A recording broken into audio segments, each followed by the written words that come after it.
Hola, buenos días. ¿Me escuchan todos? Sí, Bueno, muy bien. Entonces vamos a empezar con el taller de contorno de mama. Vamos a iniciar con el repaso de músculos, los vasos y qué importancia tiene esto para delimitar los niveles axilares. Entonces, empezando con el pectoral mayor, pues se origina a la mitad medial del borde anterior de la clavícula, la cara anterior del esternón, va hacia quinto o sexto primeros cartílagos costales, esto varía, depende de la anatomía de cada quien, y se inserta en el tercio proximal del húmero. Después, con el pectoral menor, se origina en la apófisis coracoides de la escápula y llega a insertarse a la tercera, cuarta y quinta costilla. Entonces, ya en el contorno, pues de superior hacia inferior, primero que nada es importante mencionar que se realizó el contorno de los músculos pectorales y ese lado de los vasos, así como de los niveles axilares, en el lado contrario al afectado, esto para conservar la anatomía y poder comentar bien pues la clase. Entonces, empezando de superior a inferior, bueno, pues aquí vemos que la inserción del pectoral mayor es en el húmero, ¿ok? Se realiza, bueno, más bien llega hacia el tercio proximal del húmero. Aquí vemos, vamos bajando y pues vemos cómo se realizó el contorno. ¿Ok? ¿Sí lo identifican bien? Aquí vemos cómo se va haciendo hacia anterior y pues hacia el lado del esternón, que es como menciona que se va a insertar en su parte anterior del esternón. Ahora, también se ve el pectoral menor. Aquí está la apófisis coracoides, ¿ok? Y pues aquí lo vamos identificando. Ya más hacia inferior o hacia caudal, pues vemos que se continúa el pectoral mayor y el pectoral menor. El pectoral menor se encuentra posterior al pectoral mayor, ¿ok? Y estos ya son cortes más caudales. Ujú. Y pues así nos quedó en el corte coronal y este el sagital. En el corte coronal, pues vemos cómo se pegó hacia la clavícula y el esternón y se identifica la inserción. En este paciente se insertó más o menos en en el quinto arco costal y pues vemos aquí también el pectoral menor que se identifica la tercera, cuarta y quinta costilla. Y ya la reconstrucción, pues vemos que así nos quedó, que pues es parecido a la primera imagen que les puse, esta. ¿Ok? Muy bien. Y pues este es el pectoral menor, que vemos que se inserta en la tercera, cuarta y quinta costilla, y se origina de la apófisis coracoides. Bueno, entonces, ¿qué es la importancia de poder identificar estos músculos? Pues esto para poder delinear o contornear los niveles axilares, según la RTOG. Entonces, primero lo que hicimos fue hacer el contorno de los vasos axilares. Esto porque también, como vemos aquí, pues son límites que se van a identificar dependiendo del nivel axilar en el que estemos. Entonces se realizó el contorno de los vasos axilares. Aquí vemos que están contorneados. Aquí está. ¿Ok? Entonces me voy a regresar. Como les dije, esto tiene importancia porque son límites que vamos a utilizar para realizar el contorno de los niveles axilares. Entonces, en el nivel 3, que es el nivel más superior, podemos ver que el límite craneal es cuando el pectoral menor se inserta en el cricoides. ¿Ok? Después, el límite caudal es cuando los vasos axilares cruzan la nada más línea media.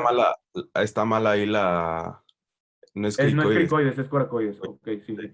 Aquí podemos identificarlo, como les puse en la imagen pasada. Entonces, también como caudal es el cruce medial de los vasos del pectoral menor. Entonces, justo sería aquí.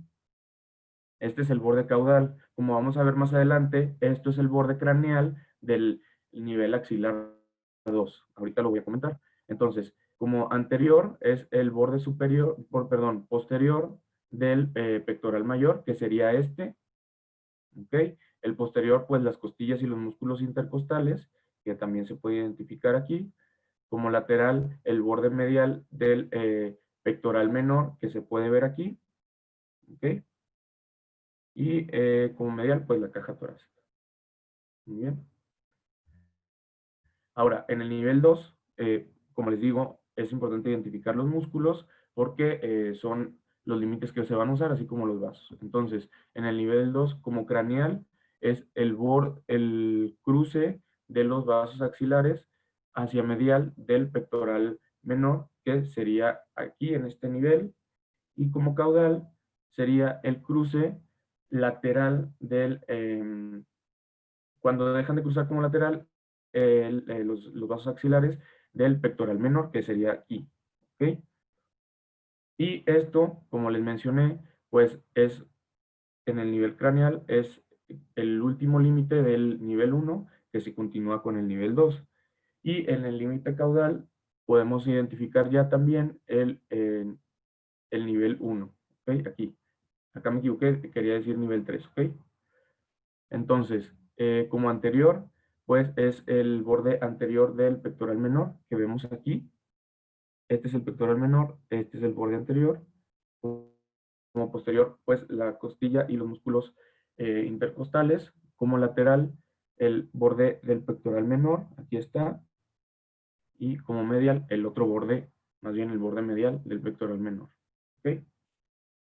Y ya en el nivel 1, como ya les mencioné, el borde craneal es Oye, el Tony, cruce. Dime. este, ¿qué hay acerca de del espacio que hay entre el pectoral menor y el mayor? Ahí pueden haber eh, ganglios interpectorales. Como estamos viendo la guía, a lo que dice la guía de RTOG, pues no se debe incluir. De hecho, nos menciona aquí en el borde anterior la superficie anterior del pectoral menor. Pero, pues, lo que nosotros hacemos, o lo que yo he visto que hacemos, es que sí se incluye. O sea, se llega hasta la superficie pues posterior del pectoral mayor. Sí, exacto, por lo que tú mencionas que hay probabilidad de infiltración ganglionar a ese nivel y Así la es. guía pues, no los incluye. Ujú. Ajá. Bueno, ahora continuándonos con el nivel axilar 1, como ya les mencioné, el borde craneal es el cruce hacia lateral, más bien, cuando se deja de cruzar en el borde lateral de los vasos, ¿ok? Ahí es el borde craneal. Y el borde caudal es la inserción del músculo pectoral mayor a las costillas, ¿sale? Algo importante, bueno, continuando con los límites, es que el límite anterior es un plano definido por la superficie anterior del pectoral mayor, que aquí está, y el dorsal ancho, que aquí vemos el plano definido. ¿Ok? Y en el borde posterior es la superficie anterior del subscapularis. Y el borde lateral es el borde medial del dorsal ancho, y el borde medial pues sería el borde lateral, así es, del pectoral menor, que aquí lo identificamos.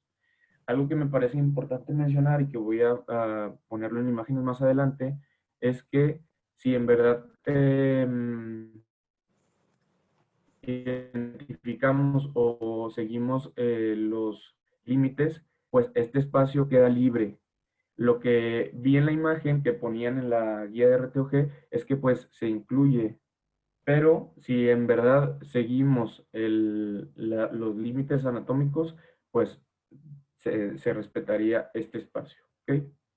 Entonces, pues así nos quedó. Aquí vemos el nivel 3, el nivel 2 y el nivel 1. Vemos cómo queda escalonado y pues cómo están los vasos identificados. Esta es una imagen en la que puse pues todo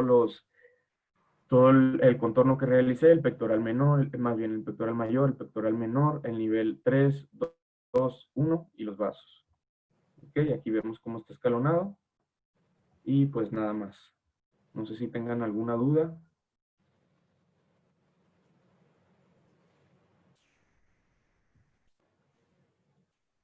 ¿Puedes dejar de compartir tu pantalla, Tony? Voy a compartir el caso.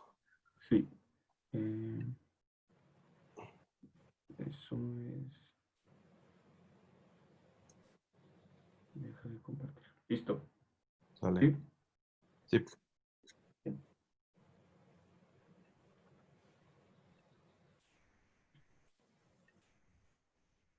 Bueno, vamos a continuar con el caso. Este caso lo va a presentar Germán, Eric, Eugenia, Cristian y Carolina. Ok, ¿sí, sí se ve?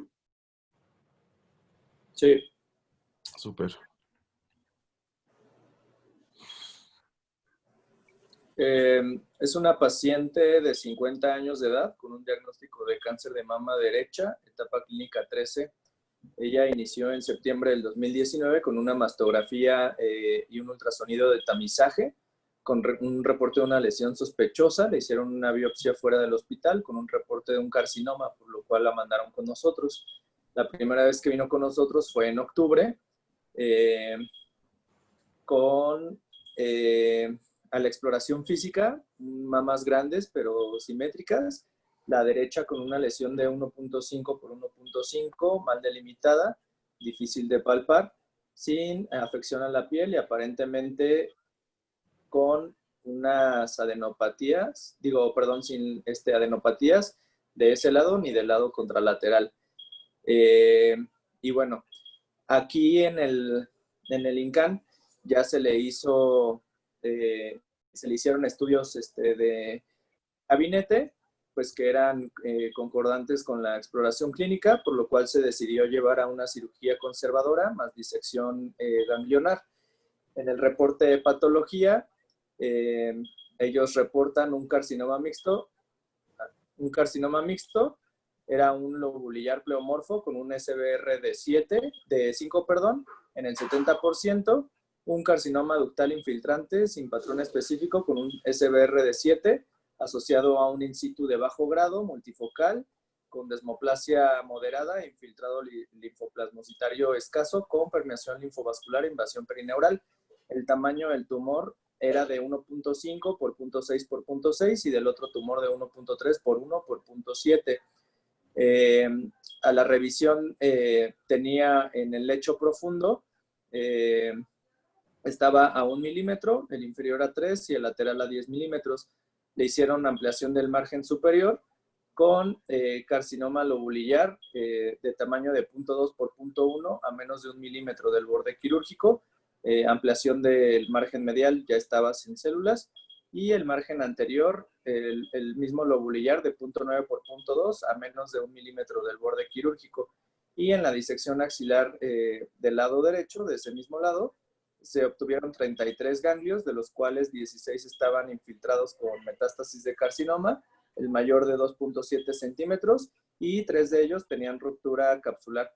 Lo que puse con letras negritas, pues son los datos pivote o los que nos tendrían que llamar la atención. La siguiente, por favor.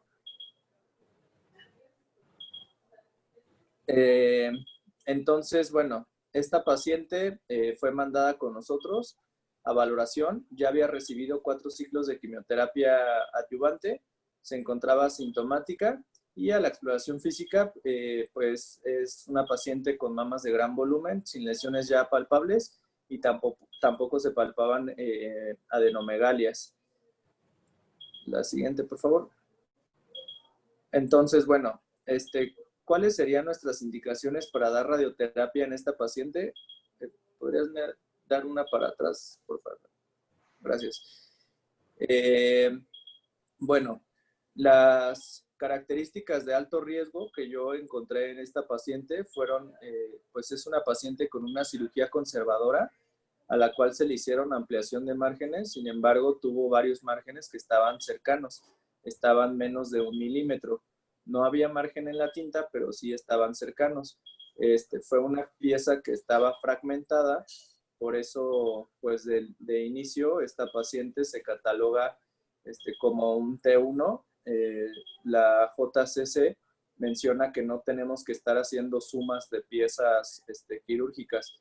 Lo que se hace es pues guiarnos con, digamos, la única pieza patológica en caso de tenerla. Por ejemplo, en casos como esta paciente, lo que se hace es guiarnos de un estudio de imagen o simplemente de la clínica. Los estudios de imagen y la clínica dictaban que el eje mayor era de 1.5 centímetros. Entonces, pues así se quedó. Esta paciente también tenía invasión linfovascular. Es una paciente que tiene 50 años, entonces está pues ahí como en ese borde, pero pues yo sí lo tomé como una característica de alto riesgo. Y además es una paciente que tiene enfermedad ganglionar con extensión extracapsular. Entonces ya viendo todas estas características de alto riesgo, la siguiente por favor, tenemos varias opciones de tratamiento.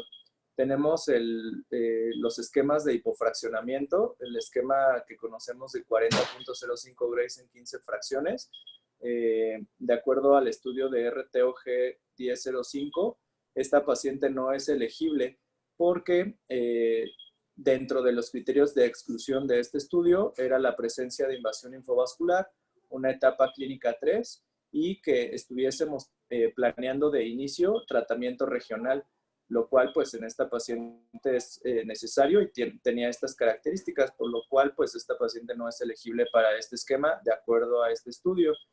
El estudio del START-B, que también usa este mismo esquema de hipofraccionamiento, también hace inelegible a esta paciente por tener márgenes menores a 1 milímetro. Para este estudio, los pacientes deberían de tener un margen al menos de 1 milímetro. Entonces, este esquema de fraccionamiento yo lo descarté.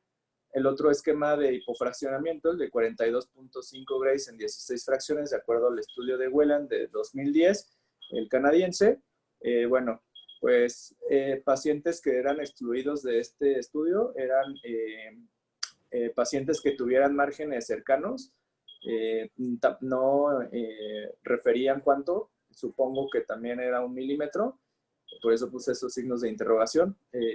Pacientes que tuvieran enfermedad ganglionar positiva ya confirmada mediante patología.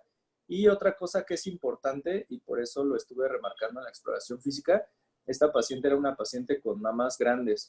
No mencionan de qué tamaño, así como tal, estaba el puente, lo que conocemos como puente, que es la distancia del balín medial al balín lateral, pero supongo o sería de suponerse que esta distancia es de más de 25 centímetros, por lo cual este criterio era un criterio de exclusión para estas pacientes.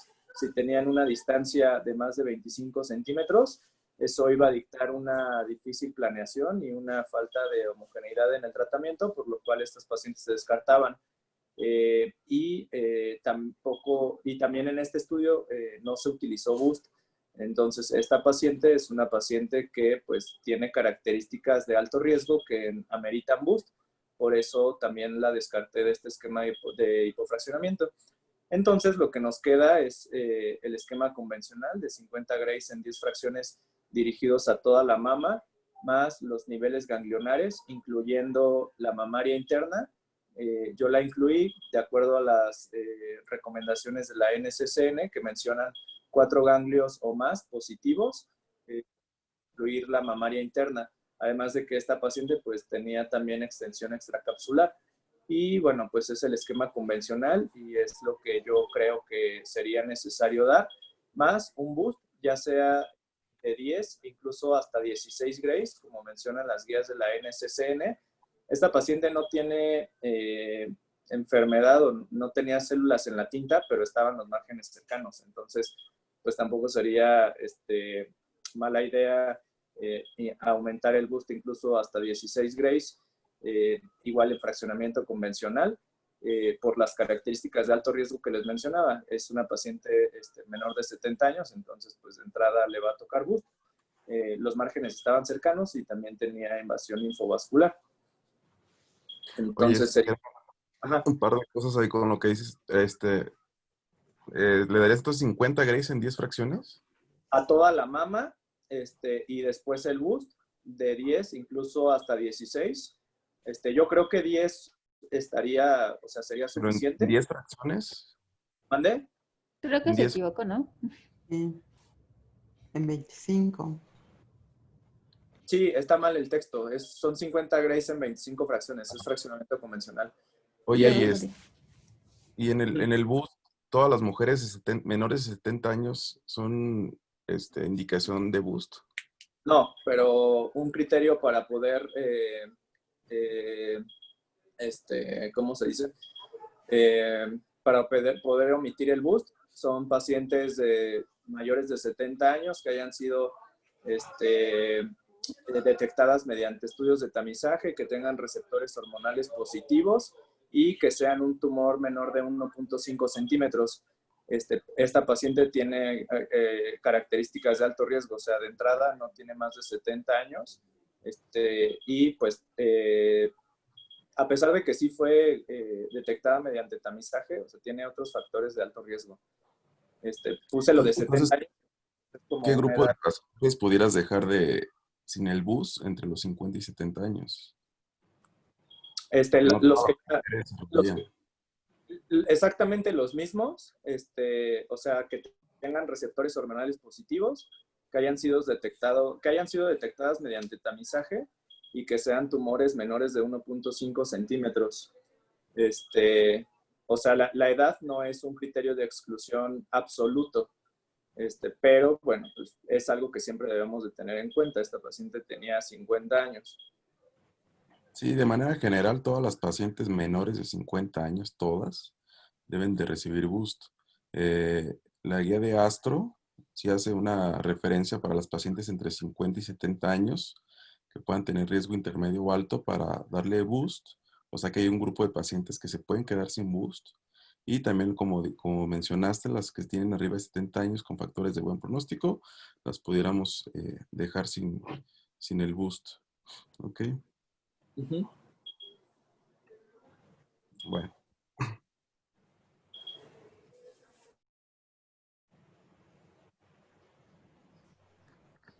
Bueno, ahora yo les voy a hablar de la delimitación de los órganos de riesgo y el CTB Panel. Empecemos con el corazón, un pequeño recordatorio de cómo se deben contornear. Se debe incluir el saco pericárdico, el límite superior comenzará al nivel de la parte inferior de la arteria pulmonar y aquí podemos, bueno, vamos a observar que también el límite superior es cuando se divide la arteria pulmonar, pasa por la línea media y se extenderá inferiormente al ápice del corazón. El esófago empieza en el cricoides, termina en la unión gastroesofágica y se debe tener la ventana adecuada para incluir todas las estructuras. La tiroides se encuentra por debajo de la laringe y tiene dos lóbulos relativamente grandes, izquierdo y derecho. Los lóbulos en forma de pera se extienden a ambos lados de la tráquea. El istmo, que es el tejido glandular, cruza anterior a la tráquea y pues principalmente lo vamos a ver con la ventana adecuada, ya que por unidades como si hiciéramos una tomografía intravenosa, realza este tejido. La siguiente, por favor.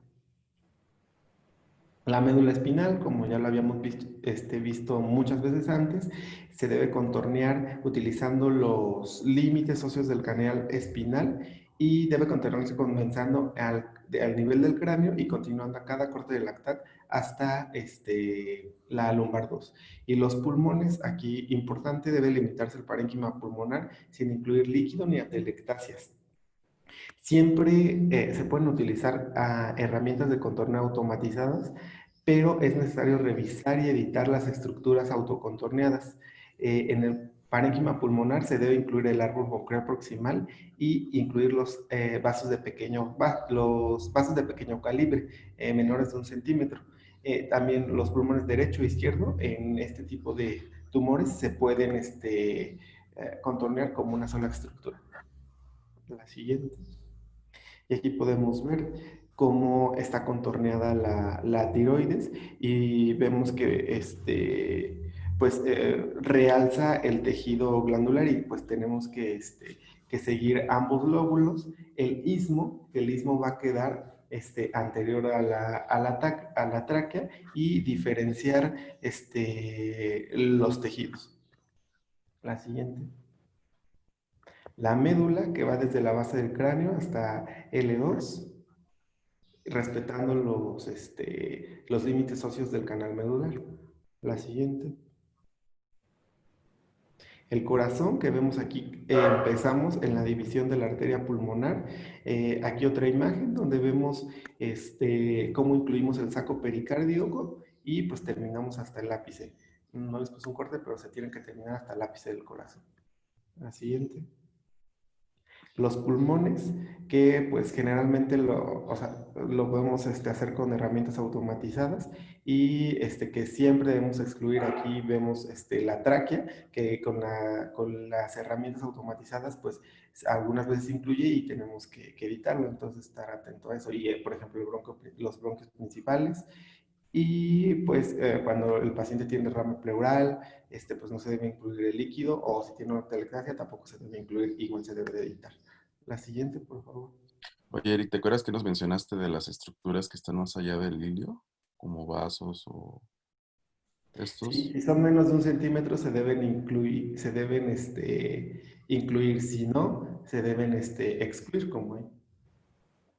Entonces sí se debería de haber incluido como pulmón. Okay. Y creo que acá ya se empieza a formar la cava inferior. Aquí nada más faltaría editar un poquito. Okay.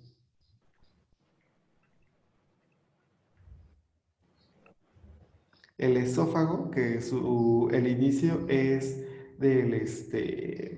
por debajo del cartílago cricoides y se tiene que seguir corte por corte hasta la unión gastroesofágica.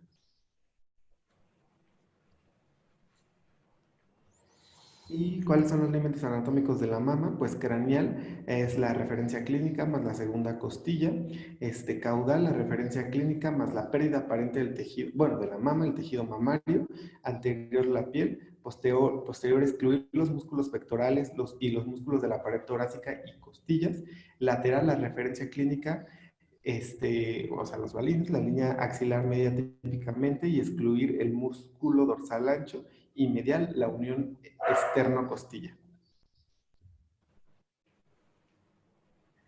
Bueno, aquí les puse los límites anatómicos de la pared torácica más mama porque ahorita les voy a mostrar algunas conclusiones de qué debíamos de contornear. Lo único que cambia de la pared torácica más mama es que en el límite posterior se deben incluir los músculos pectorales, músculos de la pared torácica y las costillas. Bueno, el inicio de la radioterapia debe de ser en las primeras 4 semanas después de la cirugía o la quimioterapia.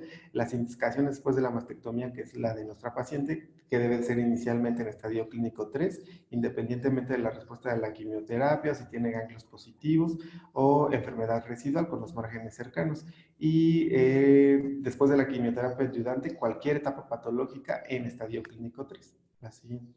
Y nada más para recordar, eso es importante lo que dice Eric, de que es independientemente de la respuesta que tuvo a la quimio, porque a veces nos mete ruido que posterior a la quimio tuvo respuesta parcial o completa, ya sea del primario o de los ganglios, y ya estamos dudando qué volúmenes dar. O sea, siempre lo vamos a considerar como la etapa inicial, independientemente de la quimio. Hasta el momento es lo que sabemos por parte o que tenemos evidencia para radiar. ¿Okay?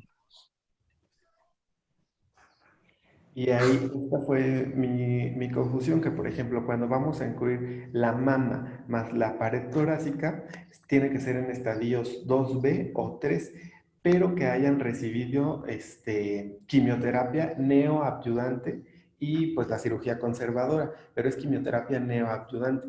Entonces, primeramente lo había contorneado como incluyendo mama más pared torácica, pero solamente la indicación es que tuvieran quimioterapia no ayudante. En este caso solamente se debe incluirse la pared torácica. Y esta es pues de la RTG. Y aquí vemos, bueno, como primero tenemos que delimitar muy bien cuál va a ser el término de la mama, tanto clínicamente como en la tomografía. Y aquí pues podemos ver el límite craneal es la segunda, Segunda costilla, la porción caudal de la segunda costilla. Entonces vean como aquí pues es un error, aunque esto aquí pensaba que era tejido mamario, pero pues no, es grasa. Si nos vamos como más abajo de la tomografía en el abdomen, pues la densidad o la imagen es similar a la grasa. Entonces pues aquí está mal contorneado. Este no es el límite craneal. La siguiente, por favor. Y aquí pues vemos como si bajamos más en la tomografía, esto es grasa. Aquí pues estoy más o menos al nivel de la segunda, sí, de la segunda costilla, pero pues estaba mal el límite craneal. Y pues esto, lo que se ve en la imagen de la izquierda, pues eso sí es tejido mamario. La siguiente. Y esta es como se debe de contornear. Pues el límite anterior va a ser la piel, el límite posterior debemos excluir a los músculos pectorales, a la costilla.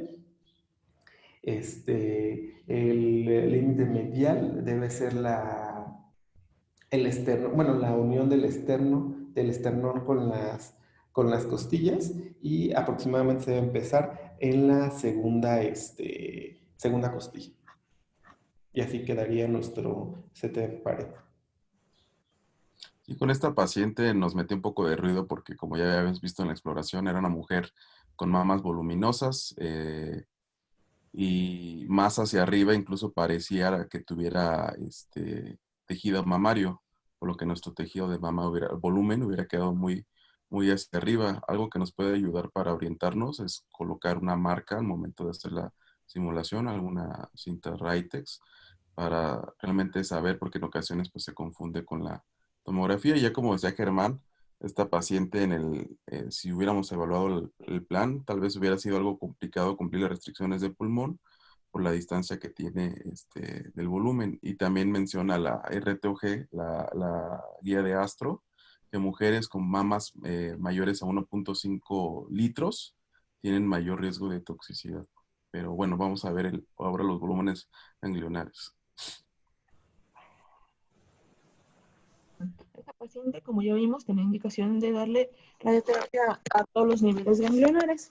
Entonces, como ya vimos también con la clase de Tony, empezamos con el nivel 4, el nivel supraclavicular. Estas son las imágenes que tenía en el eclipse.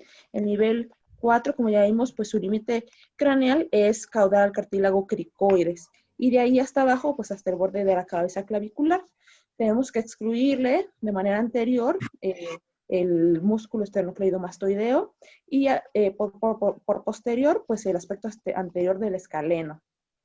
Lateral, Okay. vemos que tiene que tener borde lateral del esternocleidomastoideo y la articulación de la primera costilla clavícula cuando llegue, que ya es más hacia caudal, y pues siempre al momento de determinar, corroborar que excluyamos tiroides, tráquea y esófago en todo su trayecto. Ok, Eugenia, entonces estás controlando ya la pantalla. No sé si puedes mover tu ratón.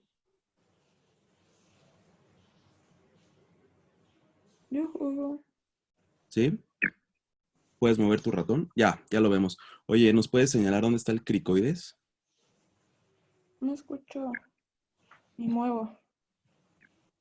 ¿Nos puedes señalar el ¿Tengo el cricoides? control? Sí, tú tienes el control. Hola. A ver. ¿Los demás me escuchan? Sí. Sí. Ah, ya, Sí. ya. Ok. Acá. Eugenia, ¿nos puedes señalar el cricoides?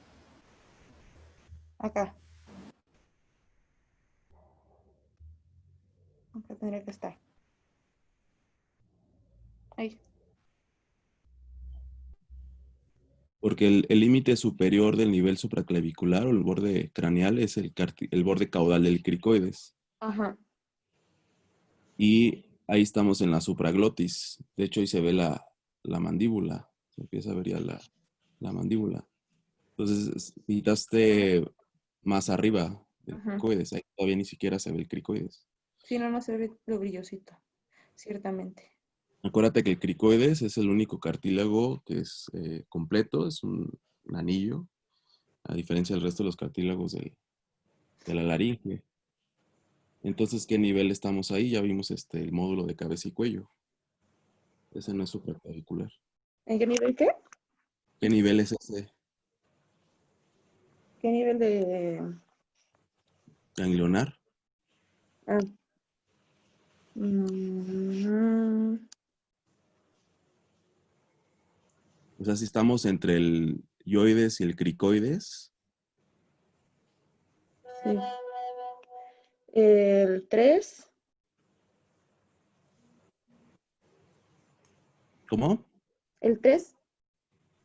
Exacto, es el nivel 3, los yugulares medios.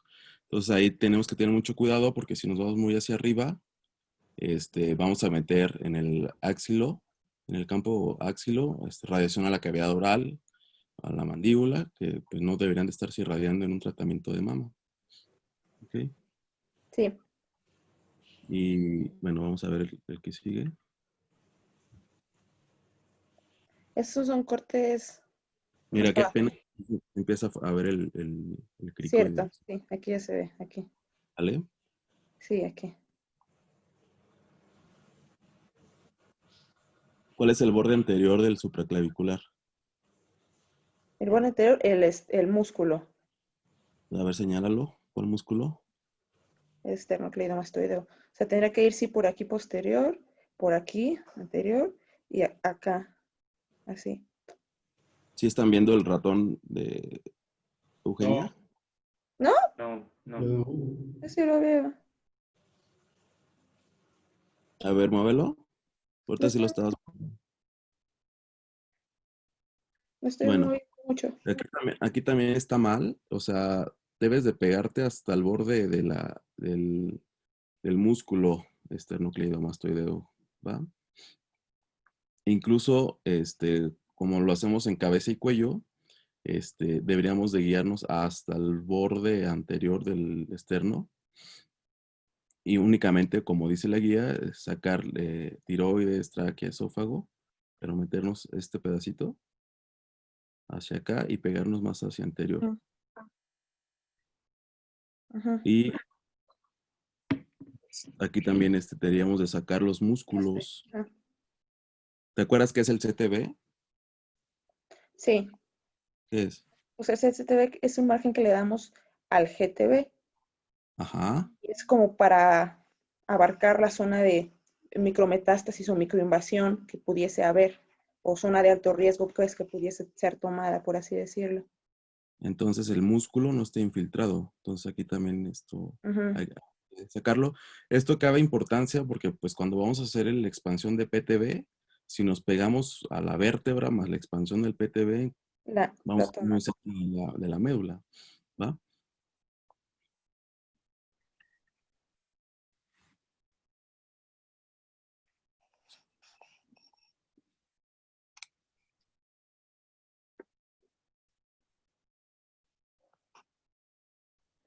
¿Ya se Continúa. ve? Me gusta.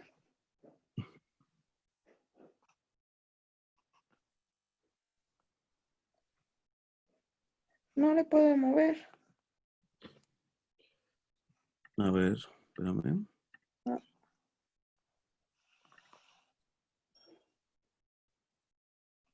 Tú estás controlando la pantalla. Dice aquí, pero no le doy clic y no sale nada. Mueve el ratón. Ahí está, ya lo estás moviendo. Ahí Ah, estás. Ujú. sí. Bueno, ahora en cuanto a los niveles axilares, la guía mencionaba que, bueno, depende al final de cómo fue la cirugía y que lo ideal sería que pues nosotros leyéramos bien el reporte completo de todos los ganglios que se resecaron y para darnos una idea de qué nivel fue el que se resecó o se hizo la disección y cuántos. Y lo ideal pues es que el volumen fuera la porción axilar que permanece sin resecar, porque lo que se sacó, bueno, ahí ya se supone que no tendríamos por qué darle eh, la radiación. Y que Oye, bueno, entonces esta paciente le hicieron disección. a esta paciente le hicieron disección, ajá. Disección pulmonar.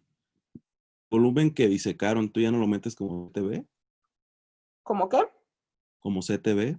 Pues Solamente lo que dejaste sin, lo que el cirujano no quitó. Pues es que la guía menciona eso. El problema es que también los problemas que menciona es que muchas ¿Cuál guía veces, dice eso, Eugenia? Que solamente metas el CTV que no se resecó. ¿mande? ¿Qué guía dice eso? La del, el que nos mandaste, el Vianet. No, alguien que le ayude con, creo que estamos confundiendo qué es CTV. O sea, porque como lo mencionas ahí, si no si dice CTV, porción axilar que permanece sin resecar. O sea, creo que es importante recalcar que no es solamente lo que no resecaron. Yo recuerdo haberlo, a lo mejor no Bueno, lo... esta paciente que tenía extensión extracapsular, pues con mayor razón hay que darle a lo que ya le resecaron, porque hay enfermedad microscópica pues diseminada por esos ganglios rotos, que realmente el estudio, más bien la nota o transoperatoria, pues dice qué niveles resecaron, pero no dicen en dónde estaban esos ganglios. Entonces, pues, o sea, no podemos suponer nada, mejor hay que cubrir todo. Entonces, tú, Germán, ¿estás de acuerdo que debes de sacar lo que ya se resecó como CTV? No, hay que incluirlo. Hay que meter todo, Eugenia. Va. Sí, ahí no se les olvide que es pues el lecho, ¿no? Es el área donde resecaron, incluyendo los niveles. Ajá.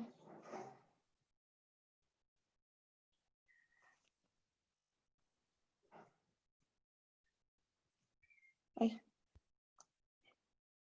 ahora sí. Bueno, entonces empezando en el nivel... Ay, A ver, ¿y qué dice? Continúa, sí, ibas ahí.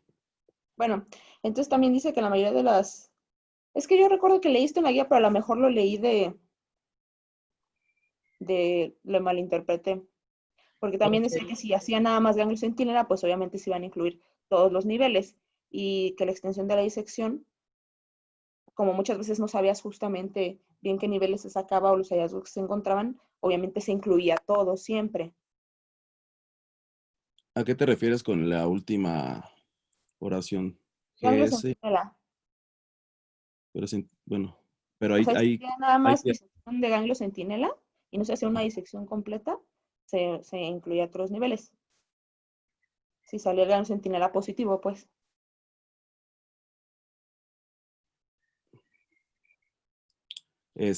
aquí como le había comentado Eric, independientemente de lo que hubiera salido el ganglio centinela, porque tenía enfermedad ganglionar importante, incluso con ruptura,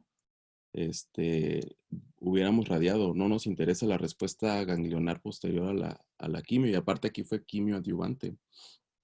Entonces aquí no tiene validez el ganglio centinela. Ah, bueno, sí, Y es no, contexto de ella. Ajá. ah, Sí. ok. Bueno, entonces el nivel 3 inicia en la inserción del pectoral menor con el coracoides y se va de ahí hasta el cruce del borde medial del pectoral menor con los vasos axilares, que es ¿Nos donde puedes señalar el pectoral menor? ¿Ya se ve? Sí. Se ve súper. Acá van los pectorales. A ver, ¿cuál es el pectoral menor? Este. ¿Y cuál es el límite lateral del nivel 3 que nos está señalando? El borde medial. Entonces, ese no, ajá, exacto. Okay. Ujú. Ese pedacito ya no es del nivel 3, ya estás metiendo el nivel 2. Va, Acá, ¿verdad? exacto. Sí. Ujú. Y Va. posterior, pues los músculos intercostales y las costillas. Justamente acá. Y anterior, la superficie posterior del pectoral mayor. Y esa porción que dibujaste del volumen, a ver, regrésale. A la Ah, derecha, ¿eso qué es? aquí ¿Cuál es con el borde medial del nivel 3? el borde medial, la entrada torácica. Sí. Aquí esto es cuando se continuaba con el supra. Ok. Ajá. Sí, o sea, eso no es nivel 3, pues, tampoco. Ah, bueno, era uno más abajo, ajá. Sí, Ok. esta es continuación con el de arriba. Ujú, Sí. ok. Y este es un corte más para abajo, pero sí, aquí sigue incluyendo el borde medial del pectoral menor. Y bueno, esto, como lo hicimos aquí por academia, pues separamos los niveles. Generalmente los metemos, hacemos una sola estructura, pero Ujú, sí recuerda que es el borde medial del pectoral menor. Es el ¿qué será acá? límite. Entonces sería nada más esto. A ver, Ujú, Eugenia, espera un poquito. No me muevas el tono. ya. Ah, ya, perdón. Sería nada más esto, este triangulito que se forma aquí.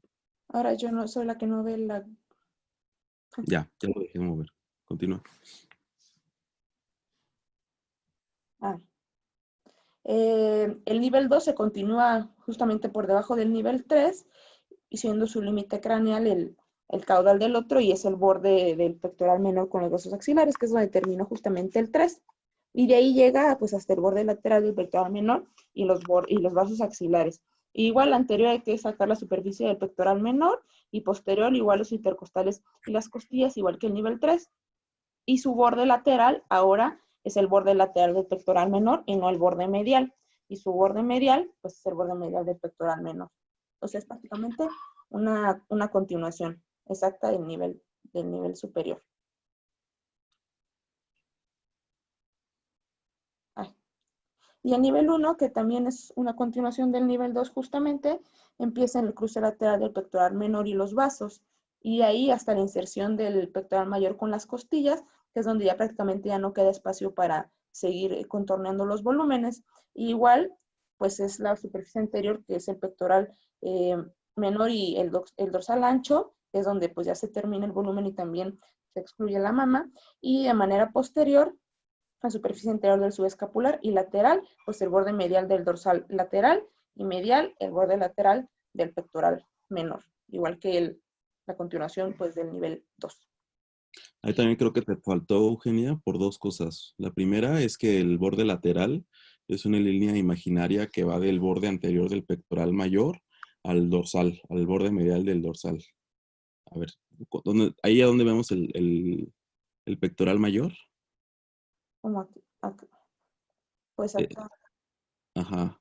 Entonces, desde ahí, desde el borde lateral del pectoral mayor, una línea imaginaria que va hasta el borde medial del dorsal. Entonces sería, perdón, aquí un poquito más de meter este volumen.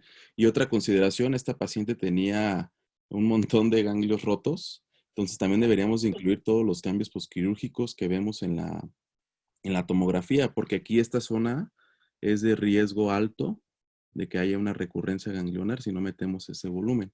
¿Te acuerdas comúnmente qué ganglios disecan? El nivel 3 y el 2. No, es el nivel 1 y 2 y en ocasiones el 3, pero generalmente siempre quitan el 1 y el 2. Y aquí estamos viendo el nivel 1 y entonces pues obviamente tenemos que aparte, aunque veamos cambios más allá de los límites que nos menciona la RTOG, por la alta probabilidad de recurrencia tendríamos que incluirlo también. Entonces aquí también nos faltaría. ¿Va? Uh-huh. Ok. Y es uno de los últimos cortes. ¿Va? Y ya por último, el de la mamaria interna, que pues nada más tiene un límite craneal y un caudal que empieza en el aspecto superior de la parte medial de la primera costilla y termina en el craneal de la cuarta costilla y se va así hacia abajo, como, siguiendo una línea. Ahí. Entonces, este es fácil ayudarnos. Ahí.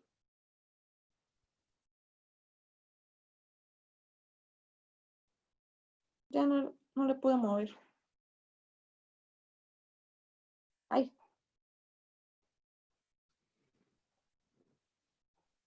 Es el primero, este es el último, este es el de la cuarta costilla, pero para ubicarnos más o menos, pues este es como se veía en 3D, los tres niveles, y el de la mamaria interna. que va desde el aspecto caudal de la primera hasta el craneal de la cuarta. Más bien al revés, craneal a caudal de la cuarta. ¿Cómo? ¿Cuáles son los límites? A ver, espérame. Ahí. Porque esto es súper preguntable. Son los aspectos superiores de cada costilla. Aspecto superior del primero y aspecto superior de la cuarta. Ajá, inicio, ajá. Ahí, sí. ¿Sale? Va. Bueno, vamos a ver ahora los PTBs. Bueno, entonces, de los PTBs, vamos a ver que... Le quito el control a Eugenia. Tú no tienes compu, ¿verdad, Cris? Entonces, yo voy a estar pasándote las... No, yo estoy en mi teléfono. Sale. Vamos a ver que pues van a ser parecidos a los PTBs de la pared torácica que vimos la vez pasada, en cuanto a que hay un PTB y un PTB-VAL. Y el PTB pues va a ser una expansión del CTB en 3D de 7 milímetros. Y se debe de editar para que este PTB no esté incluido el corazón y no debe de sobrepasar la línea media. Después vamos a tener un PTB mama eval y ese se va a realizar copiando el PTB de la mama al PTB val y después se va a editar para limitar la parte anterior 0.5 milímetros por debajo de la piel y la parte posterior no debe de ir más allá del borde anterior de las costillas. Y al igual que en pared torácica, el PTB de mama eval pues va a ser el que vamos a utilizar para evaluar el plan y el que vamos a usar pues para ver las restricciones y el DBH. El PTB de la mamaria interna va a ser un CTB de la mamaria interna que va a ser igual que el que vimos la vez pasada, más 5 milímetros de expansión medial, lateral, superior e inferior, y no debe de extenderse al esternón y no debe de extenderse tampoco al pulmón o al corazón. O sea, se debe editar toda la parte posterior. La que sí. Nada más una consideración que se me hizo algo curioso. El CTB de la mama, el borde anterior es la piel. Pero ya cuando hacemos el PTB va a quedar 5 milímetros por debajo de la piel. Entonces, generalmente tenemos la idea de que el PTB es mayor al CTB, pero siguiendo estas reglas, el CTB en esa porción sería mayor que el PTB. Y nada más les puse una imagen de un ejemplo de cómo quedaría el PTB haciendo las expansiones al CTB que se hizo, que sería el que está en contacto con la piel, y el PTB VAL, que es el que se recorta 0.5 milímetros por debajo de la piel y que se tiene que editar para que no esté más allá de del borde anterior de las costillas. En cuanto al PTB ganglionar, pues va a ser exactamente igual que el que vimos la semana pasada en pared torácica, que es una expansión al CTB de 5 milímetros y que se debe de excluir la parte que se extienda dentro del pulmón ipsilateral, la que sigue. Y más o menos así quedaría de acuerdo a las expansiones que se le hicieron al CTB que se hizo, excluyendo al pulmón.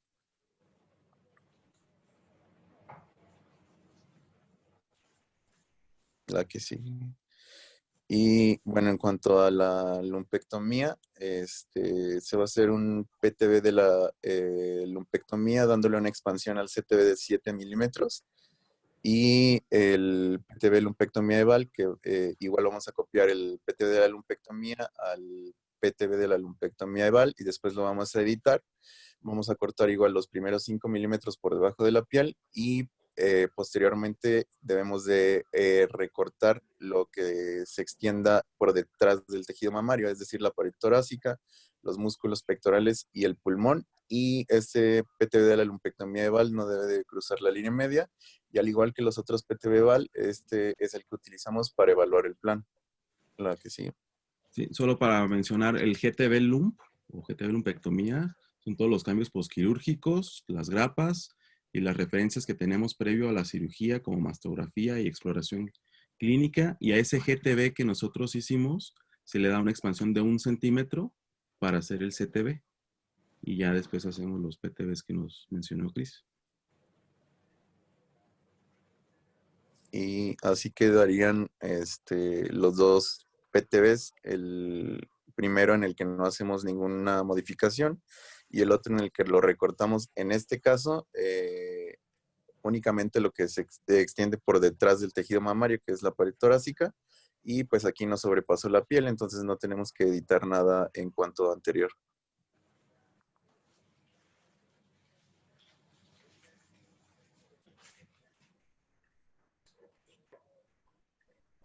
¿Ahí me escuchó? Sí. Bueno, en cuanto a la colocación de campos monoisocéntricos, leí la técnica en uno de los libros que mandaron en uno de los talleres, sin embargo la voy a explicar como yo lo hice. Se coloca el isocentro en la unión entre los dos campos, entre el axilo supra y el volumen de la mama. Entonces, no sé, ¿sí puedo mover yo el mouse? Sí. Sí, lo estás controlando. Ah, perfecto. Entonces, bueno, aquí se logra ver que lo coloqué, perdón, justo en medio de los dos volúmenes. Posteriormente, pues se le da al Y1, si podemos ver, lo ponemos en 0 para que pueda estar como en el límite del campo de la mama. Y bueno, lo expandimos hacia que cubra pues todo nuestro volumen del axilo supra. Se le puede dar un poco de rotación al gantry, aquí le di 10 para sacar un poquito la médula. Entonces, bueno, ahí quedó el axilo supra dentro del volumen. Posteriormente de este campo, ponemos el siguiente campo que es el tangencial. Y igual al Y2 en este caso lo pondríamos en 0, perdón, aquí lo corté, pero iría en 0 para que no se interponga con el campo axilo supra. Y bueno, pues le damos la expansión del Y1 para que pueda agarrar todo el volumen en la totalidad. Y se expande igualmente pues los X. Ay, para cambiarla a la que sigue. Abajo aparece, si quieres te la cambio. Aquí. Ah, ya. Ok. Se puede usar, ajustar los colimadores para sacar el campo del pulmón. En este caso, bueno, lo puse así y luego le saqué un poquito más. Y bueno, hay que cuidarnos sacar, por ejemplo, aquí el axilo supra está un poquito más pasado que el campo de mama. Hay que cuidar, pues, no sacarlo. La que sigue, por favor. Ah, perdón, yo. Ya, tú lo estás cambiando. ¡Ja! Ajá. Ay. Posteriormente se pone un campo, un campo opuesto para hacer el tangencial externo y hay que cuidar que no se vayan o sea, que queden justos los volúmenes. Por ejemplo, aquí el gantry estaba en 243 y lo ajusté que quedara en 239 para que quedara justo. No quedan así como cuando son tangenciales normales sin colimadores, porque los colimadores no coinciden totalmente, pero bueno, se hacen coincidir lo más que se pueda. Y bueno, aquí les puse igualmente las entradas y las salidas para ver que el campo axilo-supra coincida con los tangenciales. Igualmente aquí hacerlo coincidir con el gantry y que no se pase a la mama contralateral.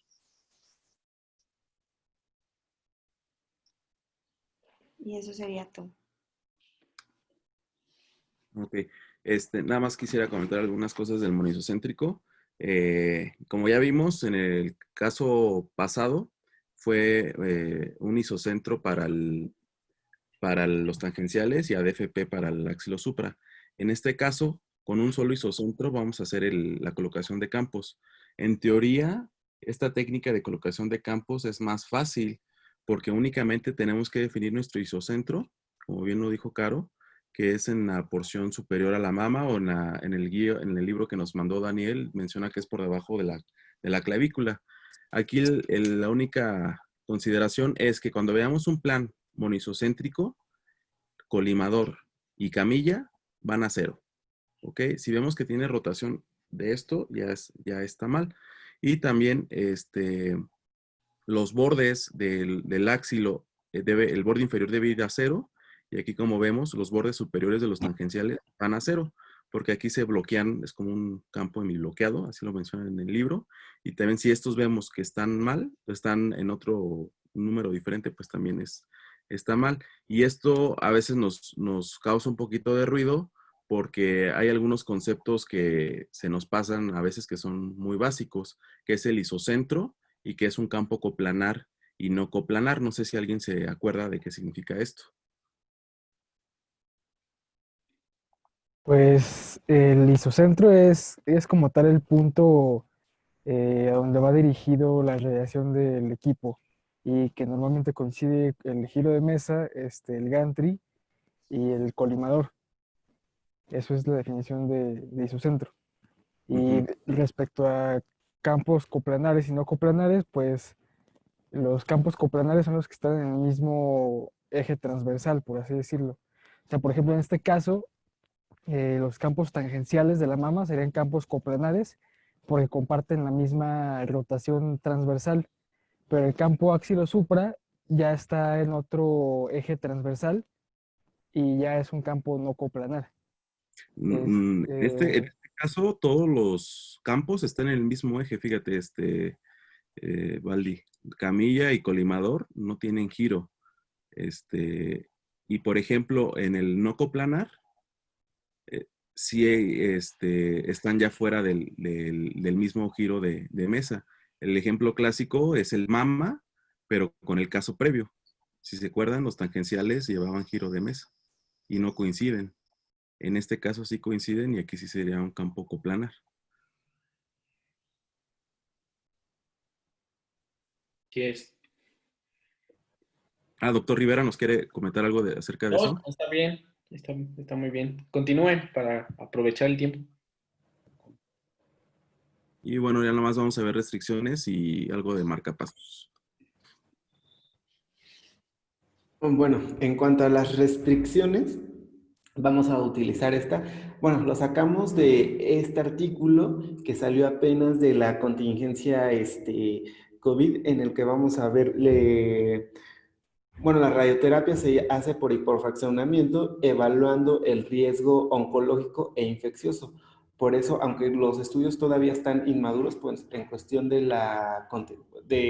inmaduros en cuestión de qué pasa con el hipofraccionamiento a largo plazo, pero con la contingencia, pues se están dando estos esquemas. Primeramente, vemos aquí que, por ejemplo, la dosis máxima no debe exceder este es en el caso de nuestra paciente, la dosis máxima no debe exceder al 115%. Y pues como ejemplo, solamente si le vamos a dar 42.56 Grays, pues multiplicamos 42.5 por 1.15 y no debe de exceder, o sea, en nuestro plan no se debería de exceder la dosis máxima a 48 Grays, bueno, 48.9 Grays, o sea, 50 Grays.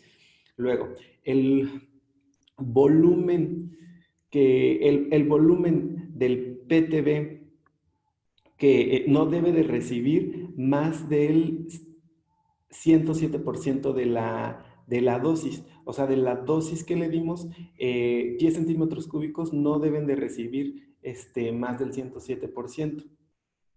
Ahora con la mama contralateral, el volumen que reciben 3 Grays no debe exceder el 10%. El siguiente es... ¿Qué pasó? Ya no veo. Ay, no sé, yo igual no veo. ¿Ven todos la pantalla o ya tampoco? No, ahí, ya. Entonces, ¿dónde iba? Es en la mama contralateral.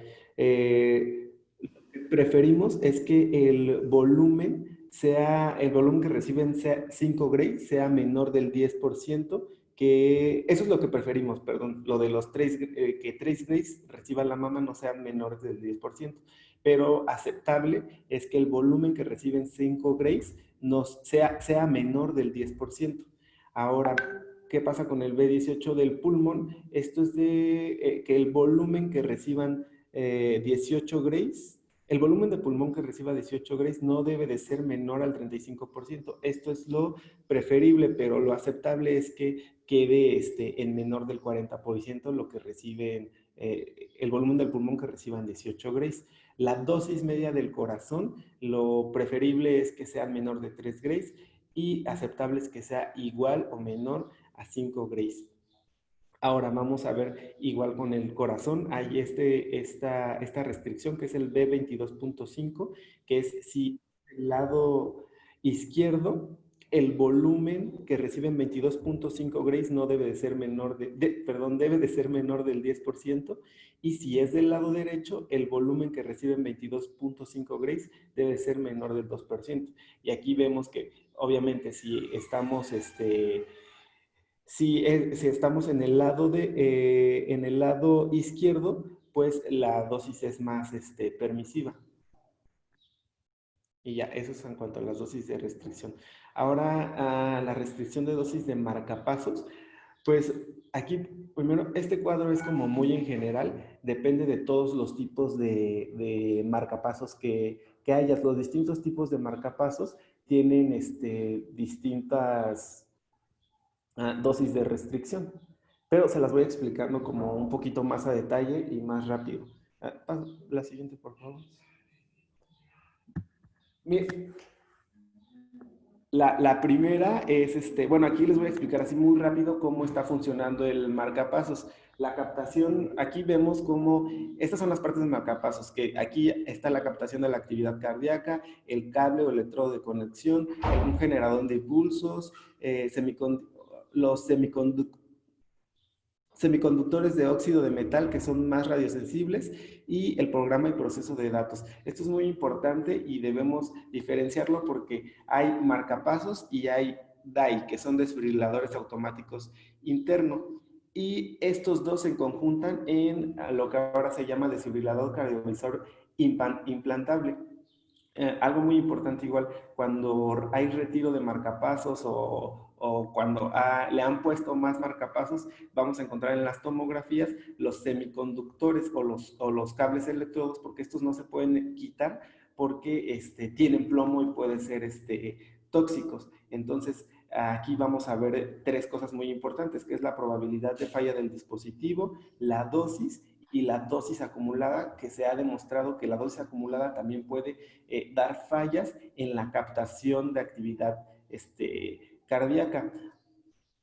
Aquí en esta pues son diferentes estudios que desde 1994 este estudio era el que nos decía más o menos las dosis. Este fue el más importante, que fue en el 2002, que fue el de Mountain, en el que nos dice de acuerdo al tipo de marcapasos, qué dosis de restricción tenía. Por ejemplo, la máxima de dosis de radiación acumulativa tolerable para el funcionamiento seguro de marcapasos irradiados era de 5 Grays e incluso reducido a 2 Grays, a 5 Grays y reducido a 2 Grays, pero algunos estudios in vitro que hicieron no eran confiables, por eso más se quedó en 5 Grays.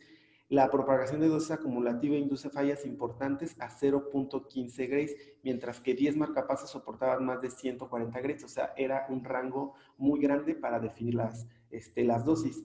Y la tasa de dosis, que esto es algo también muy importante, la recomendación era una dosis máxima de 0.2 Grays por minuto. La siguiente, por favor.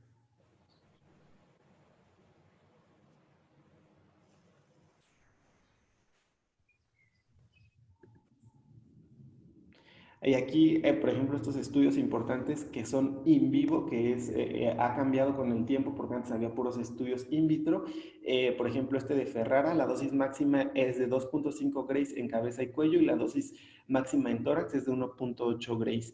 Este estudio de Capa, que fue de 2002 a 2007, que le dieron a un tumor pulmonar y a 4 Grays, con dosis a 4 Grays, el desfibrilador con marcapasos estaba sin cambios. La dosis acumulada en este estudio era de 0.12 a 60 Grays. En este estudio el DAI soportó de 1 a 300 centigrays, pero aquí algo muy importante que me llamó la atención es que en este estudio hubo falla en el tratamiento en próstata y recto, y esto por una dosis acumuladas y el mecanismo de daño era mediante neutrones. O sea que no, aunque no esté el haz cercano del marcapasos, también va a provocar provocar daños, pero esto se sigue estudiando. Y algo también aquí, en casos en los que la radioterapia era muy necesaria, o en otros casos en el que hubo reemplazo del desfibrilador automático interno, hubo 5.8% de complicaciones graves, ya que cuando lo cambian hay neumotórax o pueden provocar más complicaciones. La siguiente, por favor. Bueno, estos son los estudios que ya les había comentado a lo largo de, que son los estudios más importantes que ha habido in vivo para tener las restricciones de las dosis, que se los desglosé en la otra diapositiva. La siguiente. Y esta diapositiva es muy importante. A ver, ¿qué vamos a hacer para cuando nos enfrentemos ante un paciente que tiene marcapasos? Primero, pues una evaluación del paciente en la que vamos a ver cuáles son las indicaciones por las que trae marcapasos. Vamos a detectar el ritmo, que es bueno, en primera instancia, cuando detectemos a un paciente que tiene marcapasos, vamos a informar al cardiólogo tratante e informar al paciente sobre los riesgos que puede haber para usar radioterapia y ser portador de este dispositivo. Aquí, detección del ritmo, vamos a ver la dependencia de estimulación de los pacientes, si es un desfibrilador o si solamente es un marcapasos. Esto es muy importante porque hay algunos que, las indicaciones de la marcapasos es que tengas bradicardia o que tengas una taquiarritmia, y esa taquiarritmia en algún momento pueda ser letal. Entonces el desfibrilador detecta cuando el ritmo aumenta, y si el ritmo aumenta, entonces desfibrila, y esto puede causar, bueno, evita la muerte en causa de una arritmia letal. Entonces, muchas veces esta detección del ritmo, que les enseñé en la diapositiva ya que está ahí en las partes del marcapasos, se daña, no detecta el ritmo, entonces puede ser una causa de muerte. Algunas veces, si no detecta el ritmo y hay una arritmia, o otras veces puede sobredetectar el ritmo y se tienen que usar algunos imanes especiales para abolir como esa función del marcapasos. También tenemos que tener en cuenta el rango de dosis utilizada, que actualmente es de 1 a 10 grays por minuto. Esa es la tasa de dosis en el isocentro. Entonces, siempre la ubicación en la que está el marcapasos le va a llegar 10 veces menos esa tasa de dosis. Entonces, la tasa de dosis que recibe el marcapasos es de menor a 1 gray por minuto. Los efectos temporales irreversibles es con una tasa de dosis de menor a 100 grays sobre segundo. Ahora, ¿qué le puede pasar al marcapasos? Pues disfunción, pérdida de la estimulación, sobredetección, y que esto es como el efecto más temido, que el desfibrilador con la radioterapia haya una sobreestimulación y sea de ahí con una RT de choque, y ahí tendremos que usar un imán de emergencia. Esta imagen nos resume muy bien lo que tenemos que hacer. Primeramente, pues informar al cardiólogo, ver qué ritmo es, si tiene dependencia de la estimulación o solamente es puro marcapasos por bradicardia, y ver si ese tipo de marcapasos, el imán puede cambiar la terapia antitaquicárdica. Y si tenemos un chequeo, si no ha habido un chequeo en los 3 meses antes del inicio de radioterapia, tenemos que programar uno. Después, los cálculos de la dosis, la energía del haz de fotones tiene que ser menor a 10.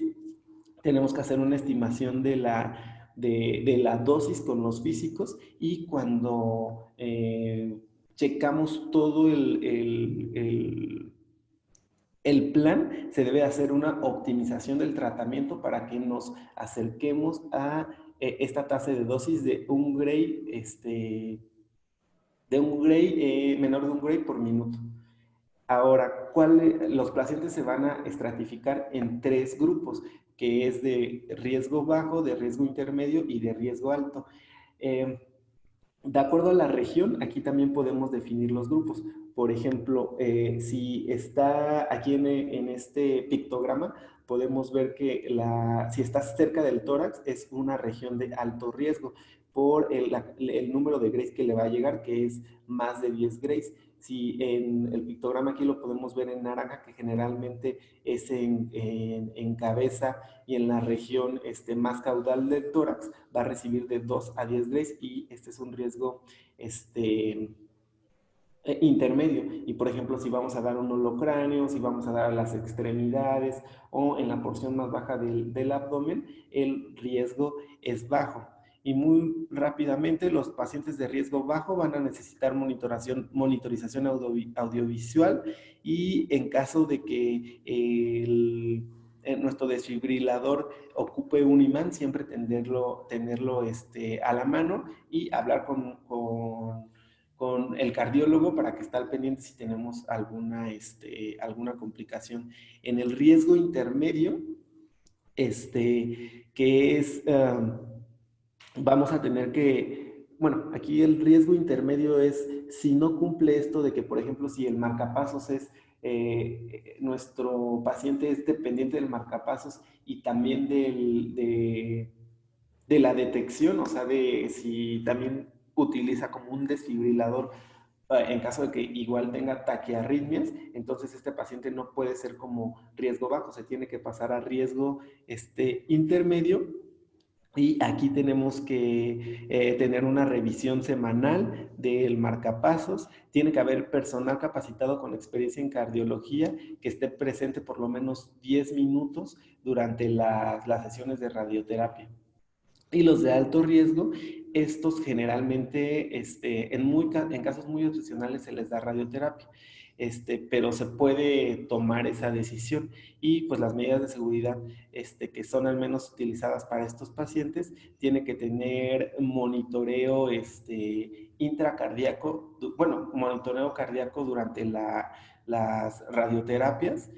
Tiene que haber ahí un técnico de marcapasos y un carro de paro. La siguiente.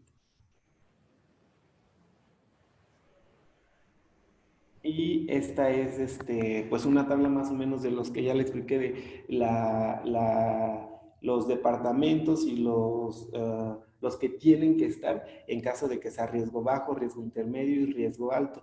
Generalmente el riesgo bajo pues no necesita alguna atención especial. El riesgo intermedio pues sí tenemos que por lo menos en la primera sesión checar el ritmo del corazón, y en el riesgo alto pues siempre el carro de paro y también tener un marcapasos externos y que siempre esté también el técnico de marcapasos. Listo. No sé si tengan alguna duda. Nada más yo les mencionaría que hay que contornear también todo el sistema, el dispositivo, pues, y los cables. No olviden contornear los cables porque son los que conducen pues el impulso del marcapasos.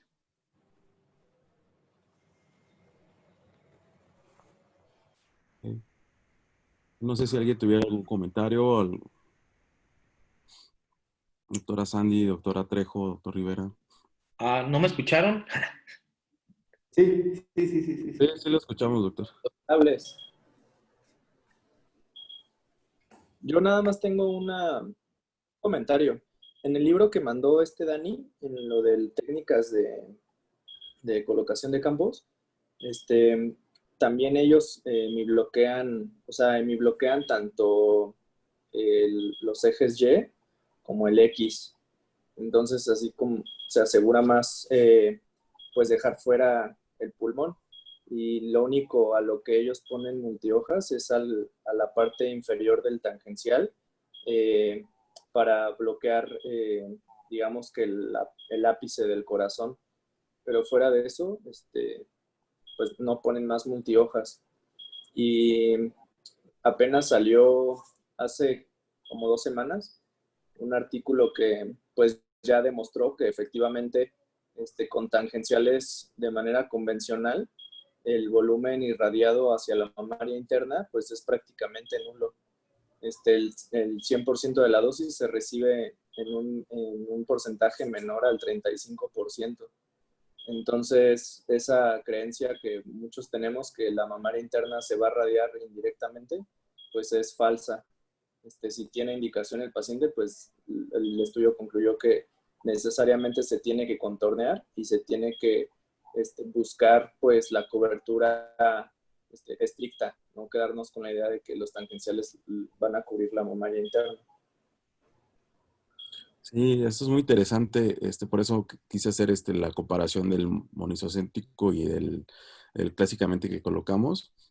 Incluso estudios dosimétricos que comparan los dos tipos de colocación de campos, se ha visto que tiene menor dosis total el monisocéntrico, menor divergencia de la radiación en relación al áxilo y a los tangenciales. Y un beneficio muy importante es que se puede tratar todos los campos sin mover al paciente. El paciente siempre se queda con la mesa cero, a diferencia de la otra técnica que utilizamos, que sí tenemos que estar movilizando el paciente para cada campo.